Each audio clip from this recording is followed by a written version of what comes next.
दोस्तों, 31 अगस्त का दिन भारत के लाखों लोगों के लिए यादगार होने वाला है, क्योंकि जिस ऐप का लाखों लोग इंतजार कर रहे थे वो आखिरकार वापस आ रहा है। जी हां, टिकटॉक अनबैन। टिकटॉक एक बार फिर प्ले स्टोर और ऐप स्टोर पर नजर आने वाला है। क्या ये वापसी भारत के डिजिटल जगत को हिला कर रख देगी? चलिए जानते हैं पूरी कहानी। 5 साल पहले की कहानी, साल 2020, जब भारत और चीन के रिश्ते बेहद तनावपूर्ण हो गए थे।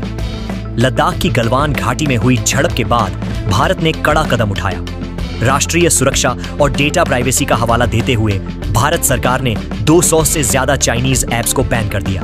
इनमें सबसे बड़ा नाम था टिकटॉक। उस समय टिकटॉक सिर्फ एक ऐप नहीं था, बल्कि लाखों भारतीय युवाओं की पहचान बन चुका था।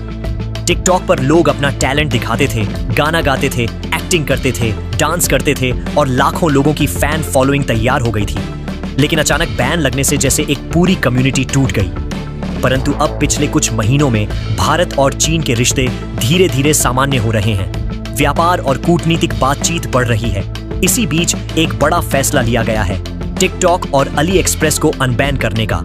अली एक्सप्रेस एक ई-कॉमर्स वेबसाइट है जहां लोग विदेशों से सस्ता सामान मंगवाते थे।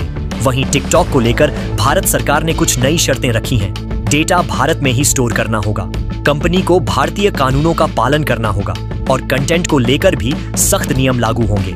यानी टिकटॉक अब पहले से ज्यादा सुरक्षित और कंट्रोल्ड माहौल में वापसी करेगा। अब बड़ा सवाल यह है कि जब टिकटॉक 31 अगस्त को प्ले स्टोर पर वापस आएगा तो क्या क्रिएटर्स दोबारा टिकटॉक पर लौटेंगे? क्या इंस्टाग्राम और यूट्यूब पर बने बड़े बड़े क्रिएटर्स अपने पुराने घर टिकटॉक की तरफ वापस जाएंगे?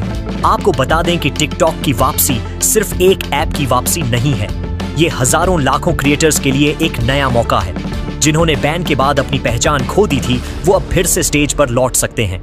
ये देखना बेहद दिलचस्प होगा कि टिकटॉक की वापसी का असर इंस्टाग्राम रील्स और यूट्यूब शॉर्ट्स पर कितना पड़ता है, क्योंकि आज भारत में लाखों लोग इन दोनों प्लेटफॉर्म्स पर एक्टिव हैं। क्या टिकटॉक उनकी पॉपुलैरिटी को गिरा देगा या फिर ये तीनों मिलकर एक और बड़ा क्रिएटर इकोसिस्टम बना देंगे?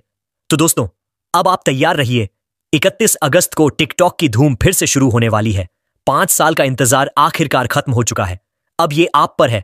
क्या आप टिकटॉक की वापसी का स्वागत करेंगे या फिर रील्स और शॉर्ट्स पर ही टिके रहेंगे?